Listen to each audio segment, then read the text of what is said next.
तो भगवत गीता को हम लोग ने पढ़ा cover to cover.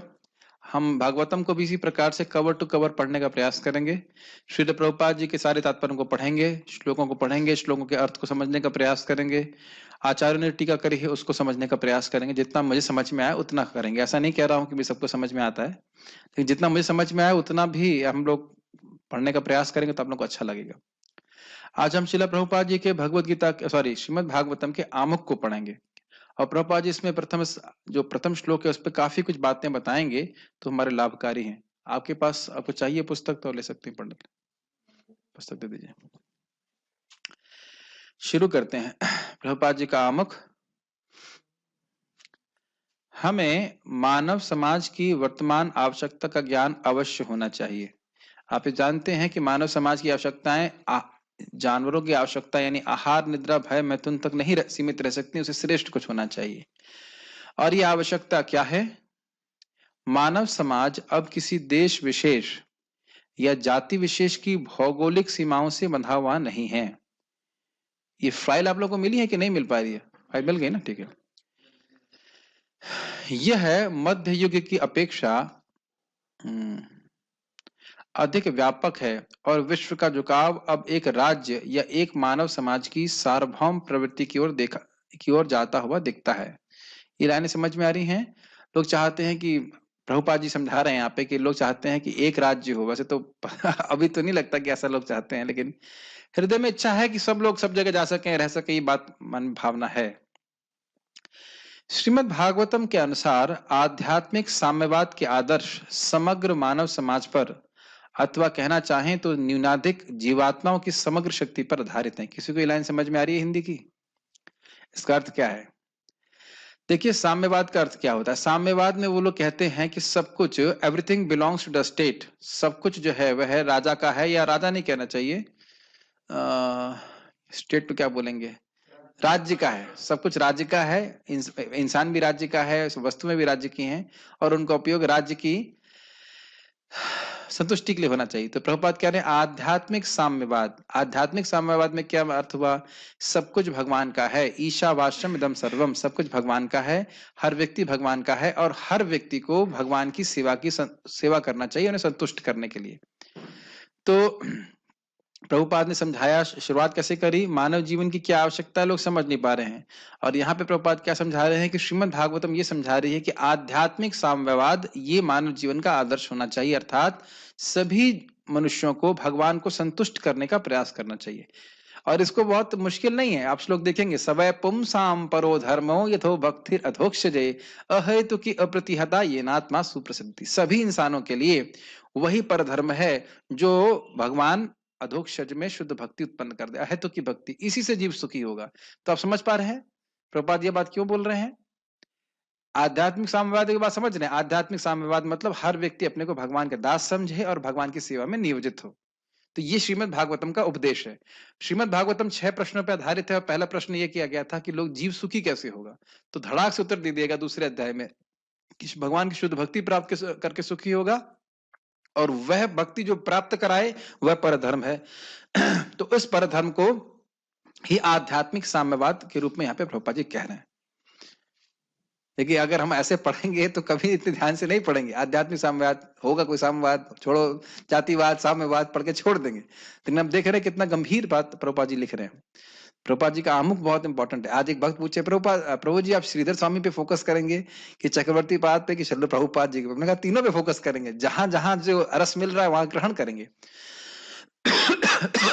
Srila Prabhupada ji आचार्यों की बात को प्रैक्टिकल वे में बहुत अच्छे से समझाते हैं। अभी साम्यवाद का उपयोग मैं समझता हूँ चक्रवर्ती बात तो कभी नहीं करेंगे, लेकिन प्रभुपाद जी इसलिए कर रहे हैं क्योंकि ये प्रैक्टिकल बात देख रहे हैं। साम्यवाद चल रहा है इस समय, ठीक है? साम्यवाद समझ में आ गया आप लोग को? आध्यात्मिक साम्यवाद, ठीक। और हम आगे प्रभुपाद कह रहे हैं जीवात्माओं की समग्र शक्ति पर आधारित है। वस्तुतः केवल इंसान ही नहीं, सभी पशु पक्षी तक भगवान की सेवा में लग जाने चाहिए, उससे उनका परम कल्याण होगा। जैसे कि हम सुनते हैं ना, महाप्रभु कह रहे हैं हरि नाम से ये पेड़ों का उद्धार कैसे होगा, तो कहते हैं हरि नाम सुनते हैं तो उससे उद्धार हो जाएगा। तो नहीं, भागवत धर्म इतना सुंदर है कि पशु पक्षी तक उससे शुद्ध हो जाते हैं। और गजेंद्र का एग्जाम्पल तो हम देखेंगे भागवत में, ठीक है। महान विचारक इसे सफल आदर्शवाद बनाने की आवश्यकता का अनुभव करते हैं। आदर्शवाद है, आदर्श स्थिति यही है कि जब केंद्र में कृष्ण हो, तो यही बात प्रभुपाद कर रहे हैं। क्योंकि अगर कृष्ण केंद्र में नहीं है और व्यक्ति की इंद्रिय तृप्ति केंद्र में है, तो कहीं ना कहीं झगड़ा जरूर होने वाला है। ये बात श्रीमद् भागवतम द्वारा मानव समाज की इस आवश्यकता की पूर्ति हो सकेगी। मतलब एक आइडियल सोसाइटी हम चाहते हैं जहां सभी लोग सुखी रहे, वह श्रीमद् भागवतम के द्वारा ही संभव हो सकती है, उसके शिक्षाओं का पालन करके। अतः इसका शुभारंभ वेदांत दर्शन के सूत्र जन्माद अस्य यतः से होता है, जिससे मान्य हित के आदर्श की स्थापना हो सके। अब एक भक्त को डाउट था, ये मान्य हित है कि मानव हित है? मानव हित नहीं है, मान्य हित है। Standard welfare work, standard wellbeing.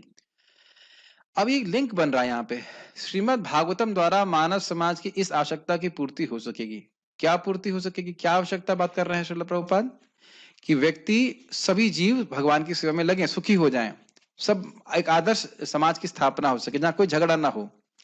तो अतः, अब इसका अतः कहने का मतलब क्या हुआ? अतः कहने का मतलब हुआ कि कोई लिंक है पहले से। मानव समाज में मैं आया हूं, मानव जीवन प्राप्त किया, इसका मतलब मैं अब भगवान से अपने संबंध को समझूंगा। इसलिए अतः, इसलिए शुभारंभ वेदांत भागवत में हो रहा है इसका जन्मादि अस्य यतः से। आप जानते हैं तहा तो ब्रह्म जिज्ञासा, और उसके बाद है जन्मादि अस्य यतः। ये जगत किसने बनाया है? ये सारे प्रश्न मानव जीवन में हम कर सकते हैं। कौन है इस जगत की सृष्टि करने वाला? समझ रहे ना मेरी बात? ये पशु लोग तो नहीं कर सकते हैं। जब व्यक्ति ये समझेगा तो उस व्यक्ति के जो कि इस जगत के स्रोत है उनकी सेवा करेगा। आपने सुना है ना, महात्मानस्तु माम पार्थ देवीम प्रकृति आश्रिता भजन्ते अनन्य मनसो ज्ञात्वा भूतादिम अव्ययम। तो भागवतम के प्रथम श्लोक में आप देखते हैं शब्द आता है धीमहि, हम उन भगवान का ध्यान कर रहे हैं। और वहां हमने क्या सीखा गीता में? देखिए गीता के श्लोक आ रहे हैं पकड़ में। गीता में क्या बोल रहे हैं? जानते हुए कि वो भगवान कृष्ण उन सभी के स्रोत हैं, हम सभी के स्रोत हैं, व्यक्ति अनन्य मन से उनका भजन करता है, सेवा करता है। दोनों में सामंजस्य दिख रहा है कि नहीं? जब समझ गया कृष्ण की कृष्ण ही सभी के स्रोत हैं, तो मति कहां लगाएगा? कृष्ण में लगाएगा। और यही आप अभी कुछ समय के बाद प्रथम स्कंद के प्रथम अध्याय में प्रथम श्लोक में देंगे धीमहि, हम सब ध्यान करते हैं। तो सब चीजें आएंगी। जो भगवत गीता ठीक से पढ़े हैं उनके लिए आसान होगा, जो नहीं पढ़े हैं उनको पढ़ना पड़ेगा। प्री रेक्विजिट है। कुछ चीजें आप देखेंगे भगवत गीता की, कुछ नहीं बहुत सारी चीजें भगवत गीता की आएंगी। इस समय मानव समाज विस्मृति के अंधकार में नहीं है। इसने समग्र विश्व में भौतिक सुविधाओं, शिक्षा तथा आर्थिक विकास के क्षेत्र में तेजी से प्रगति की है। तो स्पष्ट है, समझ में आ रहा है। किंतु इस समाज के विराट वपु में कहीं ना कहीं कुछ चुभन है, जिससे छोटी छोटी बातों पर भी व्यापक रूप से संघर्ष हो रहे हैं। ये लाइनें समझ में आई। बड़ा सुंदर प्रभुपाद जी का ऑब्जर्वेशन है कि इस जगत में, समाज में भौतिक रूप से तो बहुत प्रगति हो चुकी है, लेकिन लोग असंतुष्ट हैं। और क्योंकि हृदय में असंतुष्टि है, इसलिए दूसरों से झगड़ते हैं। और वो संतुष्टि क्या है आप जानते हैं? जैसे मान लीजिए कोई व्यक्ति पूरी तरह स्वस्थ है, खाया पिया बढ़िया से है, लेकिन पांव में कांटा लगा है, तो होगा मतलब उसके मन को शांति तो प्राप्त होगी नहीं। तो आप वही भागवत का श्लोक दे सकते हैं, जब तक भगवान में शुद्ध भक्ति नहीं होती, चाहे वो कुछ भी कर लेगा वो संतुष्ट रहेगा। जैसे हिरण्यकश्यप के एग्जाम्पल हम देखेंगे 7वें स्कंद में। तो यहाँ ये देख रहे हैं कि जो व्यक्ति, मतलब समाज को ले लीजिए और व्यक्तिगत रूप से इंसान को देख लीजिए, बहुत बहुत भौतिक प्रगति करने के बाद भी यदि वह भगवान का भक्त नहीं होता, भगवान में प्रेम नहीं होता, तो वह कभी संतुष्ट नहीं हो सकता है। इसीलिए बोल रहे हैं कि वो चुभन अनुभव कर रहा है, वो एक असंतुष्टि का अनुभव कर रहा है। समझ में आया ये बात? ओके। अतः ये मैंने वाकई देखा है। मैं इंडोनेशिया में गया था, वहां पे एक माता जी हैं जिन्होंने मंदिर वगैरह दान किया, बहुत धनवान थी, पब्लिक में वो क्लास दे रहे थे। उसके बाद मुझे प्रवचन देना था, तो एक इंट्रोडक्शन के रूप में वो क्लास दे रहे थे। तो कह रहे थे कि मैंने तो बहुत प्रसिद्ध है और उनका खुद का बैंक है, सब कुछ है, लेकिन मैं सुखी नहीं थी। तो हम देख सकते हैं धन से, प्रसिद्धि से कोई व्यक्ति सुखी नहीं हो सकता है। और यही पूरे समाज की स्थिति है।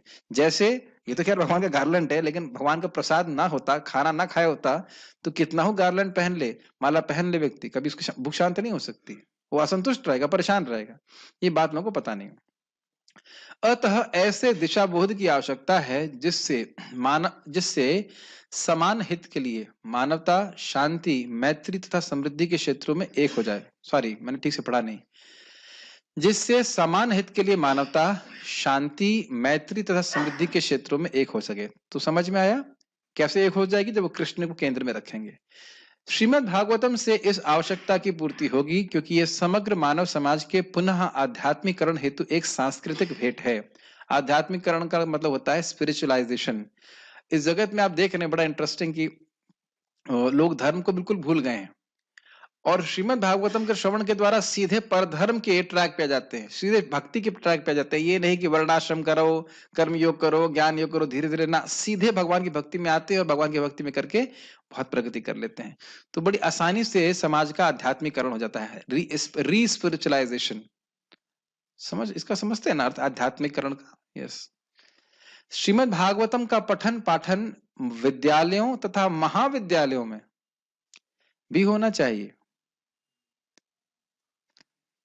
प्रभुपाद का कितना सुंदर इच्छा है, महाविद्यालय ही नहीं, महाविद्यालय।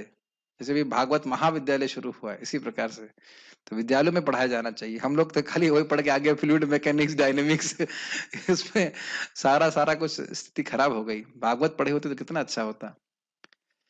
और अभी भी शुरू कर रहे हैं तो लग रहा है कि जीवन में पूरा कर पाएंगे कि नहीं, जहां तक पहुंचे ठीक है।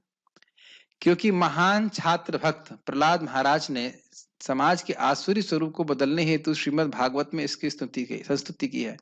इंटरेस्टिंग बात है कि श्लोक जो आप देख रहे हैं 761, ये विद्यालय में बोला जा रहा है। विद्यालय किसका था? किसका विद्यालय था? गलत, प्रहलाद महाराज का नहीं था, षंड और अमर्क था। यस, यह तो लंच टाइम की कथा है। जब लंच ब्रेक हुआ या जब भी थोड़ा अवकाश मिला होगा, षंड अमर्क का थोड़ा टीचर कहीं बाहर गए, तब प्रहलाद महाराज बोल रहे थे।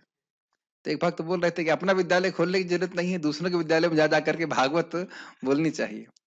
और ये भी समझ लेना चाहिए कि 5 साल का बच्चा, यहाँ पे 5 साल का बच्चा कोई है, 55 से ऊपर भी हैं और 5 से भी ऊपर हैं और 55 से कम भी लोग हैं, यानी कि हर कोई व्यक्ति है ना, 55 से ऊपर है ना, तो 5 से ऊपर भी सब लोग हैं।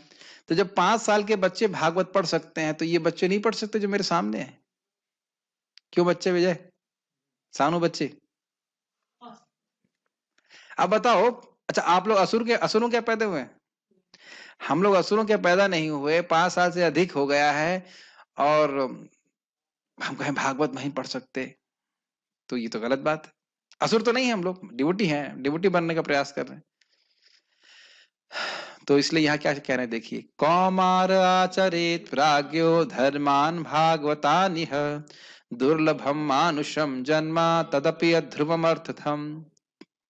कह रहे हैं कौमार आचरित प्राज्ञा, कौमार मतलब 5 साल की उम्र आ गई है जिसकी, और प्रज्ञा आ गया, थोड़ा बुद्धि आ गई, समझ गया, समझ पा रहा है, तो कह रहे हैं धर्मान भागवतान, इस भागवत धर्म को जो श्रीमद् भागवत में उसका निरूपण हुआ है उसका अभ्यास करना चाहिए।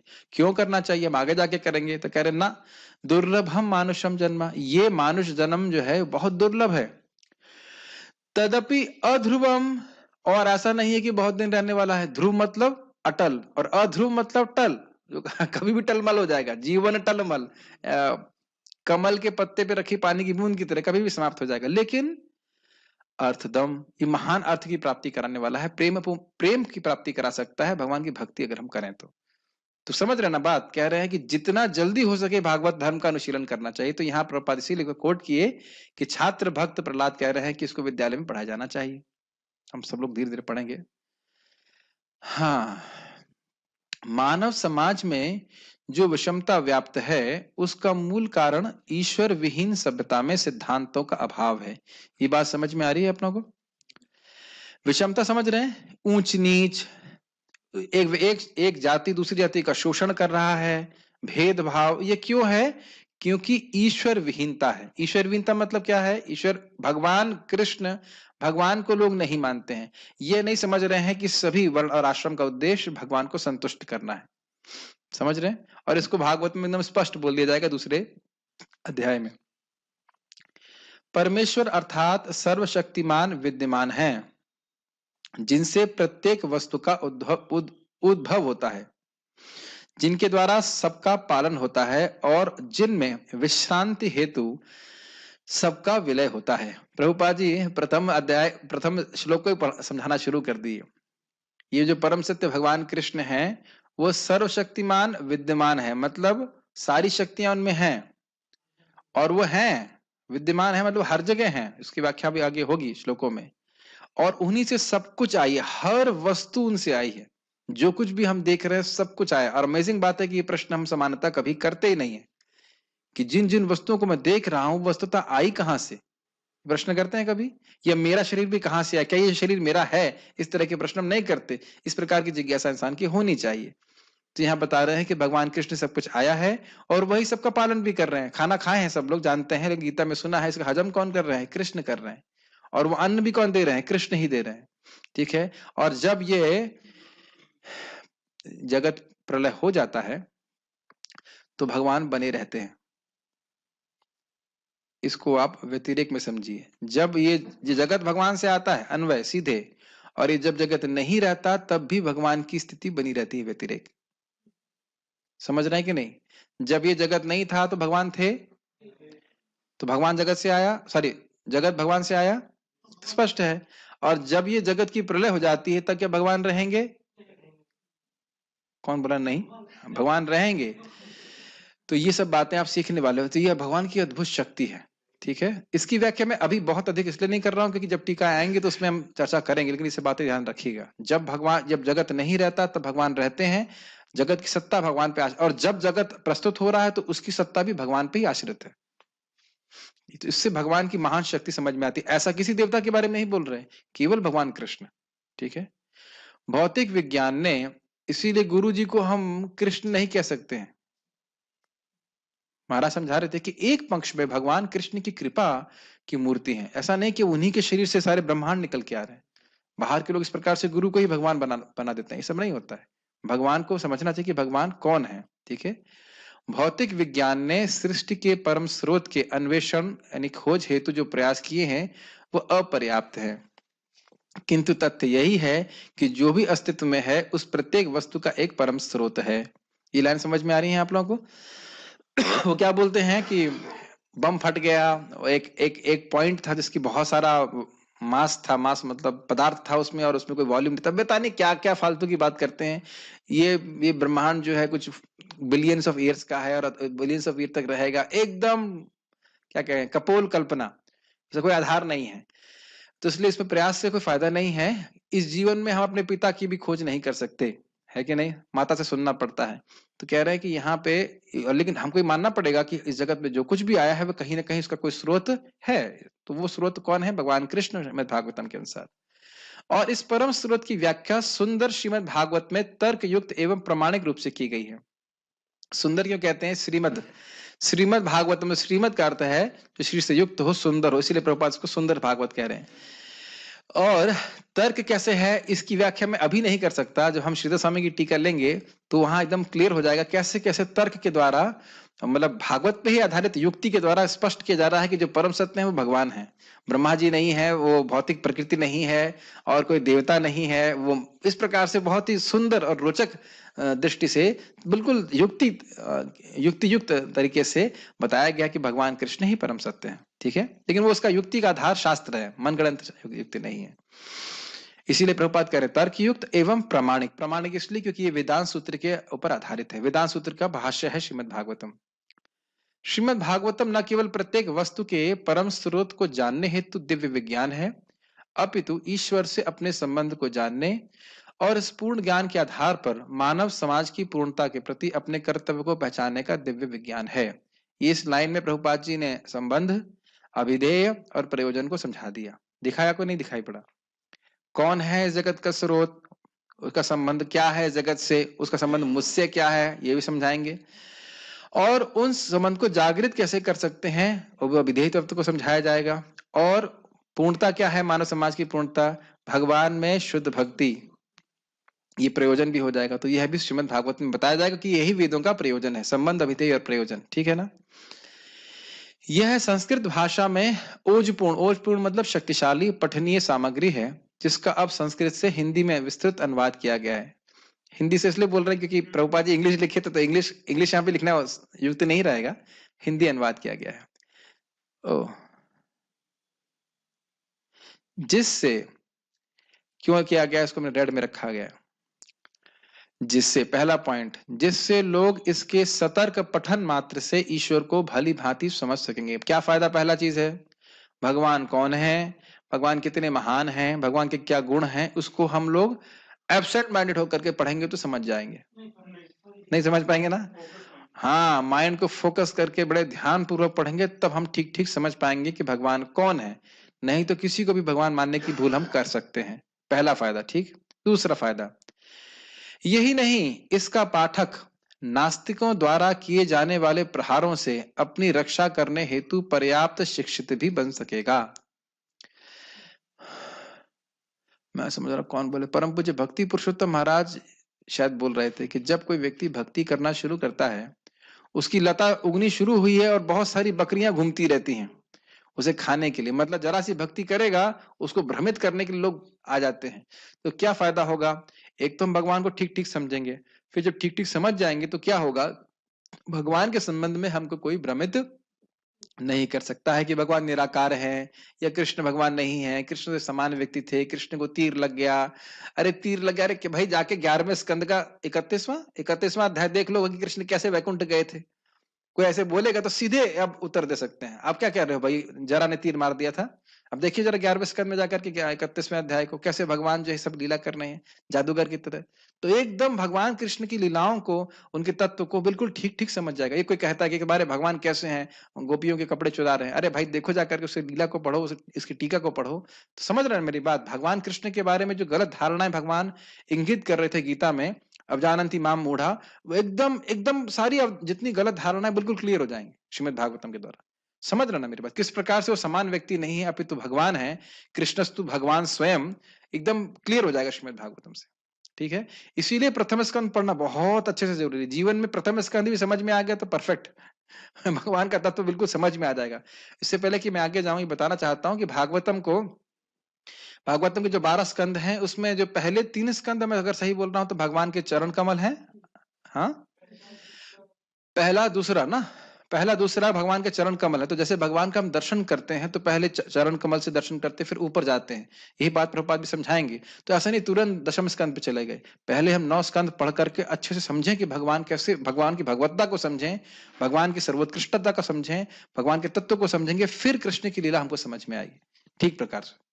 तो धैर्य से सुनना चाहिए, पढ़ना चाहिए। ठीक है, तो क्या हम यहाँ दूसरा फायदा देख रहे हैं कि कोई नास्तिक हमको घुमा नहीं सकता, हम भगवान कृष्ण में हमारी निष्ठा एकदम रहेगी। ठीक है, इसके अतिरिक्त पाठक दूसरों को भी सुनिश्चित सिद्धांत के रूप में ईश्वर को स्वीकार कराने में सक्षम हो सकेगा। तो क्या 3 फायदे देखे आपने? एक, भगवान के तत्व को ठीक से समझेंगे। दूसरा, कोई व्यक्ति हमको भ्रमित नहीं कर पाएगा। और तीसरा, हम दूसरों को भी कृष्ण भावना में प्रचार करने में मदद कर सकेंगे। ठीक है, क्लियर है? तो इसलिए बहुत फायदा है श्रीमद् भागवतम को श्रवण करने का, पठन करने का, एब्सेंट माइंडेड नहीं, बड़े ध्यान पूर्वक। और जो लोग भी ठीक से करना चाहते हैं, हम सबके साथ में पढ़ रहे हैं, जब से हमको पढ़ा दिया गया है, उम्मीद की जाती है कि आप लोग इस क्लास को पहले एक बार पढ़ के आए, उसके बाद जिंदगी में कभी नहीं पढ़े। ये उम्मीद की जाती है नहीं। अब तो प्रभुपाद जी का है ही, और स्मार्टफोन जिन लोग के पास है वह इस टेक्स्ट को दोबारा से एक बार पढ़िए, ताकि जो बातें हमने आज चर्चा करी हैं उसको फिर से एक बार रिवाइज हो जाए, और इससे आप कनेक्ट रह पाओगे। अगला क्या बोलूंगा तो समझ में आएगा, फिर अगला क्या बोलूंगा मैं समझ जाऊंगा। जो श्रीधर स्वामी जी की टीका वो गायब कर देगा, उसे प्रभुपाद जी की टीका भी समझ में नहीं आएगी, मैं पहले बोल दे रहा हूँ। श्रीधर स्वामी की टीका जो पढ़ाऊंगा, अगर आप उसको क्या कहते हैं कहोगे मैं 20 मिनट लेट आया, आधा घंटा लेट आया, तो फिर आप लेट ही रहोगे, लेट जाओगे, बैठ उठ भी नहीं पाओगे क्लास में। क्योंकि मैं बार बार रेफर करूंगा कि प्रभुपाद, देखो प्रभुपाद जी ने श्रीधर स्वामी की बात को यहाँ रखा है। तो बड़े ध्यान पूर्वक सुनना पड़ेगा। ध्यान पूर्वक नहीं सुनना चाहते हैं तो आपकी इच्छा, जितना उसमें कुछ कर नहीं सकते, लेकिन बहुत ध्यान पूर्वक पढ़ेंगे तो समझ में आ जाएगा। बहुत सारे कंसेप्ट हम उसमें बताएंगे, चर्चा करेंगे, तो आप उसको ध्यान पूर्वक सुनिएगा। श्रीमद् भागवतम का शुभारंभ, अब हम लोग बहुत सीरियस हो गए। हमने पूरी गीता पढ़ ली कि नहीं पढ़ ली? पूरी गीता पढ़ ली हम लोग ने, अब तो बहुत सीरियस हो जाना चाहिए ना हम लोग को। यस, श्रीमद् भागवतम का शुभारंभ परम स्रोत की परिभाषा से होता है। यह श्रील व्यासदेव द्वारा रचे वेदांत सूत्र पर उन्हीं का प्रामाणिक भाष्य है, जो क्रमशः 9 स्कंदों में विकसित होकर भगवत साक्षात्कार की सर्वोच्च अवस्था तक पहुंचता है। वेदांत तो समझते हैं वेदों का ज्ञान का अंत, तो वह है वेदांत सूत्र, और उसके ऊपर श्रीमद् भागवतम व्याख्या है। और आप लोगों को बड़ा रुचि लगेगी, बड़ी रुचि लगेगी। हम चक्रवर्ती पाद की टीका जब पढ़ेंगे तो उसमें हमने प्रमाणित किया है कि देखो ये बात इस श्लोक का टीका है, ये बात इस श्लोक की टीका है। बहुत सुंदर तरीके से उसने समझाया है, तो वह भी हम लोग पढ़ेंगे। और 9 स्कंदों में विकसित होकर भगवत साक्षात्कार की सर्वोच्च अवस्था तक पहुंचता है। सर्वोच्च अवस्था है भगवान श्री कृष्ण की दिव्य लीलाओं का आस्वादन करने की क्षमता जागृत करना, लेकिन उसके लिए पहले हमको 9 स्कंदों को पढ़ना होगा, तो बहुत टाइम लगेगा। तो अभी कौन मर रहा है इतनी जल्दी? क्वेश्चन बाद में, क्वेश्चन बाद में लिख लीजिए, बाद में फिर क्या होता है क्वेश्चन से वो धारा चेंज हो जाती है, पहले पूरा पढ़ लेते हैं फिर क्वेश्चन कीजिए। दिव्य ज्ञान की इस महान कृति के अध्ययन हेतु मनुष्य में जिस एकमात्र योग्यता की आवश्यकता है वह है कि आईआईटी कानपुर से वो कम बीटेक किया हो रहा है, नहीं तो आईआईटी चेन्नई से भी कर सकता है। हाँ, ये सब कुछ नहीं है, ना आईआईटी ना क्या कॉन्सेप्ट, ना पीएचडी ना पीएमटी कुछ भी नहीं। वह ये है कि सावधानी के साथ एक एक पग आगे बढ़ा जाए और किसी साधारण पुस्तक के समान पढ़ने में कूद फांद ना मचाई जाए, अपितु इसके अध्यायों को क्रम पूर्वक एक एक करके पढ़ा जाए। ये एकदम स्पष्ट, इसलिए मैंने इसको येलो किया हुआ है। क्यों येलो किया हुआ है? ये महत्वपूर्ण है। क्या सीखा आपने? क्या क्या योग्यता चाहिए समुद्र प्रभु को? सावधानी से पढ़ना चाहिए। कभी 7वां स्कंद उठा लो, कभी 6ठा स्कंद उठा लो। हाँ, एक एक अध्याय क्रमशः, प्रथम स्कंद, प्रथम अध्याय, प्रथम श्लोक, फिर दूसरा, तीसरा, ऐसे करके पढ़ना चाहिए। उसका लिंक है, और आप देखेंगे कि भगवान की कृपा से अभी हमारे पास सारा लिंक व्यवस्था है, कैसे आचार्य ने लिंक बनाया है, यह श्लोक तो यह श्लोक। आप देखेंगे परम पूज्य वृंदावन चंद्र महाराज आएंगे तो हर बार बोलेंगे, श्रीनाथ जी, हाँ महाराज, तो भागवत की वो 6 प्रश्न क्या है? हम श्रीनाथ जी प्रभु जी को पकड़ते थे। तो हम लोग सीखेंगे कि आपको जब प्रश्न, वैसे परम पूज्य राधारमण महाराज बोले थे, प्रश्न समझ में आ रहा है ना आपको? क्योंकि प्रश्न समझ में आएगा तब आपको समझ में आएगा कि प्रस्तुत विषय है क्या, किसका उत्तर दे रहे हैं। 2, ऐसा क्या मतलब हुआ? जब बोलो 1+1 क्या होता है तब तो समझ में आया कि 2 क्यों बोल रहे हैं। तो 2 बोलने का कोई मतलब नहीं हुआ ना। तो इसलिए हम लोग एक एक श्लोक को, जितना हमारे पास सामर्थ्य भगवान ने दिया, वही सभी चीजों के स्रोत हैं। अगर बुद्धि जितनी भगवान आप जितनी देंगे बुद्धि उतना ही दे देंगे हम फादर। तो भगवान जितनी बुद्धि देंगे उसके हिसाब से हम लोग प्रवचन करने का प्रयास करेंगे, लेकिन हम लोग का ये रहेगी भावना, चाहे कितना भी समय लगे, सावधानी से एक एक शब्द को समझने का प्रयास करेंगे और एक एक करके आगे बढ़ेंगे। प्रथम अध्याय, प्रथम श्लोक में काफी समय लग सकता है, लेकिन जितना भी समय लगे। और हाँ, साधारण पुस्तक में आपने देखा होगा, लोग मैगजीन देखते हैं तो मैगजीन पलटते हैं आगे पीछे आगे पीछे, ये चैप्टर अच्छा लग रहा है इसको पढ़ लेते हैं। इस तरह से करेंगे तो कुछ कुछ फायदा हो सकता है, लेकिन क्रम से पढ़ेंगे तो फिर अधिक लाभ होगा, और यही तरीका है, समझ पाएंगे। ठीक है। और आप देखेंगे भी कि जैसे जैसे हम आगे बढ़ते जाएंगे बहुत सारे पिछले श्लोकों की रेफरेंस आएगा, और कभी कभी आगे के श्लोकों का रेफरेंस आ जाता है। उम्मीद की जाती है कि वो व्यक्ति पढ़ा हुआ है, लेकिन उसको हम यथा योग्य शक्ति के अनुसार समझाने का प्रयास करेंगे। जैसे श्रील प्रभुपाद जी ने भी 7वें स्कंद को धारण दिया, प्रहलाद महाराज का उदाहरण दिया ना, तो जो भक्त पहले से सुन रहे हैं वो समझ जाएंगे, नहीं समझ पा रहे उनको हम वहां पे व्याख्या करने का प्रयास करेंगे। संपूर्ण पाठ इस प्रकार व्यवस्थित किया गया है कि प्रथम मूल संस्कृत पाठ, फिर संस्कृत शब्दों के पर्याय यानी कि उनके अर्थ, और तब अनुवाद तथा तात्पर्य दिए गए हैं, जिससे ये सब हम लोग बहुत ध्यानपूर्वक करने का प्रयास करेंगे, हर शब्द को समझने का प्रयास करेंगे, जिससे कि जब कोई प्रथम 9 स्कंदों को समाप्त कर ले तो उसे निश्चय ही भगवत साक्षात्कार हो जाए। ये तो बड़ा अद्भुत है, करके देखते हैं क्या होता है। Isn't it? काफी इंटरेस्टिंग है, लेकिन बड़े गंभीरता से समझेंगे तब। इसका 10वां स्कंद प्रथम 9 स्कंदों से भिन्न है, क्योंकि इसका सीधा संबंध भगवान श्री कृष्ण की दिव्य लीलाओं से है। जब तक प्रथम 9 स्कंदों को पढ़ नहीं लिया जाता तब तक 10वें स्कंद के प्रभावों को ग्रहण नहीं किया जा सकता। क्यों नहीं कर सकते? जैसे किसी का हाजमा बहुत कम हो और उसको रबड़ी खिला दीजिए तो क्या होगा? कहेगा भाई ये बात तो हजम नहीं हुई। तो उसी प्रकार से मैंने महसूस किया था कि 10वें स्कंद को मैं पढ़ाने चला, प्रयास किया ब्रह्मा जी की स्तुति, लेकिन फिर मैं देखने लगा कि बहुत सारी बातें मेरे लिए ही एकदम नई नई लग रही थी। तो मैंने कहा ना, अभी ये नहीं करना है, मैंने बहुत सारी बातें सीखनी है, प्रथम स्कंद से शुरू करते हैं, और वहीं से शुरू करने का प्रयास किया था। अब तो उतना रेगुलर नहीं था, अब तो रेगुलरली कर पाऊंगा। तो एक एक पॉइंट को समझ लेंगे तो बाकी, क्योंकि उसमें बहुत सारे रेफरेंस पॉइंट होते हैं, पहले वहां वो बात वहां बोल दी गई थी, वो बात वहां बोल दी गई थी। जैसे आप गीता में देख रहे थे, पहले कर्मयोग के बारे में जो चर्चा कर लिया है वो 18वें अध्याय को आसानी समझ लेता है, और एकदम से 18वां अध्याय शुरू करते तो समझना मुश्किल होता। तो इसलिए हम लोग ये प्रयास करेंगे कि हर पॉइंट को समझ ले ताकि आगे जाके कठिनाई नहीं हो। और भगवान के संबंध में बात क्लियर रहेगी, जैसे कि कृष्णस्तु भगवान स्वयं, ये परिभाषा सूत्र है, इसको वहीं पे ठहर के समझेंगे ताकि आगे जाके कोई दिक्कत नहीं आए। ठीक है, कहाँ थे? इनमें से प्रत्येक स्कंध अपने आप में स्वतंत्र है, किंतु सबके लिए उत्तम होगा कि विक्रमशः एक के बाद दूसरे स्कंद को छोटे छोटे टुकड़ों में पढ़ें। तो स्पष्ट समझ में आ गया। श्रीमद् भागवतम को प्रस्तुत करते हुए मैं प्रभुपाद नहीं, मैं अपनी न्यूनताओं को स्वीकार कर रहा हूं। न्यूनता समझ रहे हैं, मतलब हम योग्य नहीं हैं, किंतु फिर भी मुझे विश्वास है कि श्रीमद् भागवतम के निम्नलिखित कथन के आधार पर विचारक तथा समाज के नायक इसका सम्यक स्वागत करेंगे। क्या विचार है?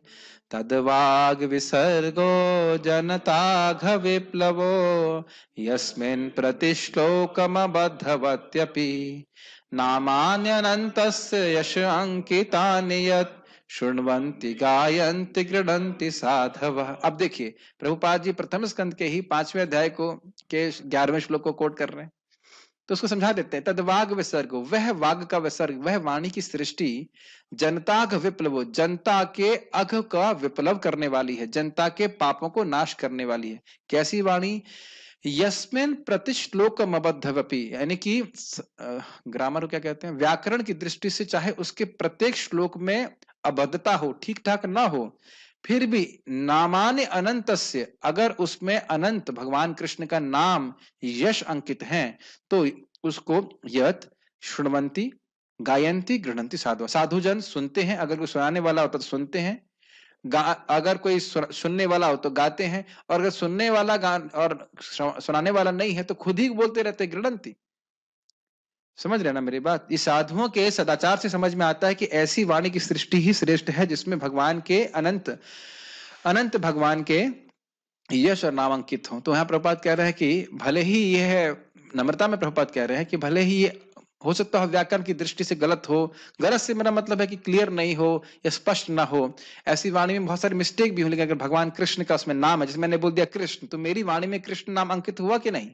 तो ऐसी वाणी लोगों के पाप को नष्ट करने वाली है। तो श्रीमद् भागवतम इस प्रकार से है, और मैं अपने जीवन में बहुत अनुभव करता हूं कि श्रीमद् भागवतम और भगवान के नाम का जप, ये जीवन में बहुत क्रांतिकारी परिवर्तन लाके रखता है।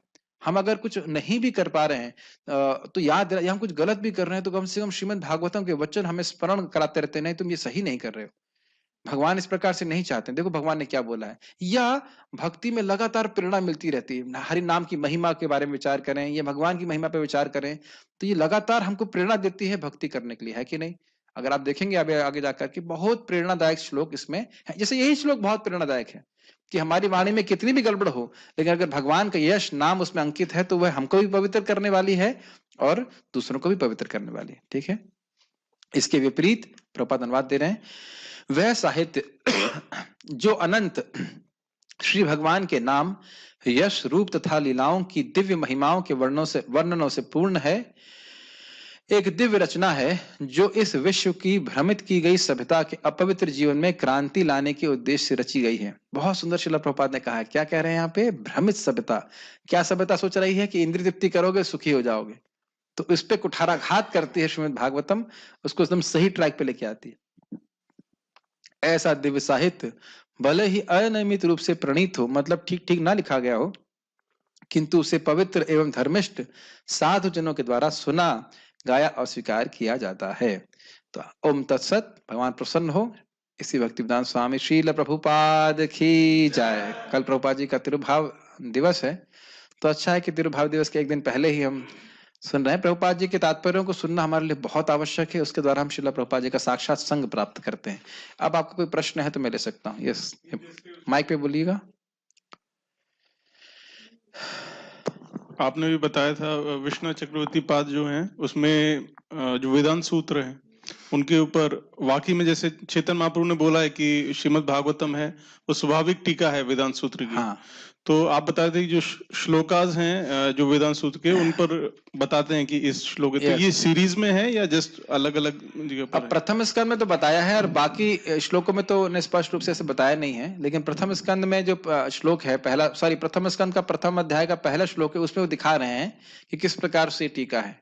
अब पूरा वेदांत सूत्र तो मैंने पढ़ा नहीं है, तो अब जैसे जैसे अगर आएगा आचार्यगण बताएंगे तो उतने, देखिए मैं कहीं पे भी उतना ही बता पाऊंगा जितना आचार्यगणों ने बताया, नहीं तो मैं तो आंखों से अंधा हूं इस मामले में। हमारी तो कोई योग्यता है नहीं, वेदांत सूत्र मैंने पढ़ा नहीं, तो कौन सा श्लोक, कौन से वेदांत सूत्र के श्लोक की व्याख्या है, ये तो मेरे लिए कहना संभव नहीं है। लेकिन जितना आचार्यगण सामने रखेंगे उतना मैं प्रस्तुत कर पाऊंगा।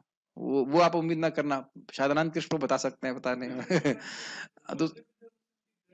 हाँ होगा तो वो प्रभु जी पढ़ाएंगे, प्रभु जी पढ़ाते नहीं, मैं तो बोलता हूँ।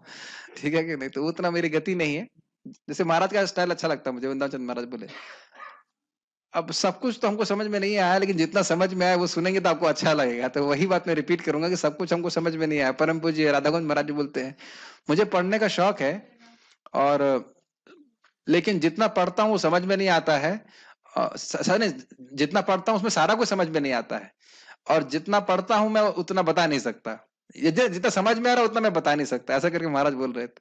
लेकिन जो भी है, जितना भी करेंगे भगवान की कीर्ति, हम के संपर्क में आएंगे तो हम जरूर शुद्ध हो जाएंगे। एक होमवर्क जरूर है कि जन्मादि श्लोक को आप सब लोग कंठस्थ कर लीजिए, याद कर लीजिए, है ना। एक भक्त ने कर लिया, बाकी लोग भी कर लेना अगले साल तक। एक साल तो लगेगा ना प्रथम श्लोक करने में, तो जन्मादि श्लोक है, उसको आप लोग याद करने का प्रयास कीजिएगा। ठीक है, और कोई प्रश्न है किसी का? एक मिनट जूम पे देख लेता हूँ। यहाँ पे तो कोई प्रश्न नहीं है। एक प्रश्न। ठीक है, और आमुख करने का उद्देश्य यही था कि हम लोग समझ पाए कि हमें श्रीमद् भागवतम कैसे पढ़नी है, कोई डाउट न रहे। और हाँ, अगर किसी के मन में ये डाउट है कि हम लोग आचार्यों की टीका क्यों लेंगे, तो उसके लिए आप लोग प्रभुपाद जी का टीका पढ़ लीजिएगा, प्रथम स्कंद के प्रथम अध्याय के प्रथम श्लोक में ही, कि जो गंभीर छात्र हैं वह प्रामाणिक आचार्यों द्वारा टीकाओं को पढ़ते हैं, तो उसमें कोई संदेह नहीं है। मतलब किसी को अगर डाउट हो तो उसमें आप पहले श्लोक में क्लियर कर लेंगे उसको। हाँ जी। अब जैसे बोले थे कि हमें सीक्वेंस में पढ़ना चाहिए, हाँ, लेकिन जैसे कभी हमारा क्या उतना ठहराव अरे नहीं भाई है, माइक में बोलो ना। हमारा उतना ठहराव नहीं, तो क्या आप जैसे कि ध्रुव महाराज कथा अच्छी लगती है तो हम 6 कैंटो पढ़ते हैं, वैसे तो गलत है क्या? गलत की बात नहीं है। देखिए पॉइंट क्या है कि अगर हम ठीक से समझना चाहते हैं तो उसका क्रम से समझ में आना चाहिए। वो 6 प्रश्न क्या हैं, उन 6 प्रश्नों का क्या उत्तर है, उस प्रश्न से फिर दूसरे प्रश्न का क्या लिंक है। जैसे सुखदेव गोस्वामी ने कथा क्यों बोली, व्यासदेव जी ने भागवत क्यों लिखी, क्या जरूरत है, परीक्षित महाराज भागवतम सुनने के लिए क्यों आए, ये सब आप जब पढ़ने सुनते चले जाएंगे तो एकदम लिंक बना रहेगा। तो फिर वह रुचि और मतलब बहुत अच्छा होता है, बहुत अच्छा होता है, मतलब बहुत रुचि होती है, उसकी कल्पना नहीं कर सकते। ऐसे लगता है कि हाँ ध्रुव महाराज की हम कुछ पढ़ रहे हैं, वो भी अच्छी बात है, लोग पढ़ते हैं, प्रवचन भी करते हैं, बहुत अच्छी बात है। प्रपात खुद ही बोल रहे हैं, वो तो कहीं से भी आप पढ़ेंगे तो अच्छा लगेगा। लेकिन जब क्रम से कम जीवन में एक बार तो क्रम से पढ़ लेना चाहिए। और मैं ये भी अनुरोध करूंगा, हम लोग तो सुबह कर रहे हैं, कि लोग पारायण भी करना शुरू कर दें, कि जैसे जैसे श्लोकों का अर्थ आपको समझ में आएगा, ये मैं स्वयं देख रहा हूँ, जब संस्कृत सीधे समझ में आने लग जाती है तो उसका पारायण करते हैं तो कथानक आपको पकड़ में आता है। समझ रहे हैं? नैमिषे नैमिषास्त्रे, उसके बाद ये एक, ये उसका देश बोलते जाएंगे तो एक एक हम ऐसे प्रथम अध्याय करेंगे, उसका पारायण करना शुरू कर दीजिए। ठीक है, 10 मिनट लगता है। और प्रभुपाद जी इसको कहते हैं प्रभुपाद जी का जब लेक्चर सुनेंगे 1.1.1 पे, तो स्पष्ट कहते हैं कि श्रीमद् भागवतम के श्लोक भी मंत्र की तरह हैं, हमारे मन को पवित्र करते हैं। तो श्लोक भी याद होगा, कथानक भी हो जाएगा, और नहीं समय है तो सुबह आप जूम पे आ सकते हैं, हम लोग पारायण करेंगे 7:30 के बाद, like that. Which shloka? 1.1.1. Where to get Srimad Bhagavatam hard copy from ISKCON temple? English नहीं, हिंदी। ठीक है, ठीक है, तो यहाँ रुकते हैं। श्रीमद् भागवतम की जय, श्रील प्रभुपाद की जय। और एक प्रश्न कह रहा है, पारायण क्या होता है? पारायण मतलब श्लोकों को बोलना, ये अच्छा है। जन्मादस्य तोन्वयाद इतरतश्चार्थे विज्ञस्वराट, ऐसे करके बोलना। ओके, श्रील प्रभुपाद की जय।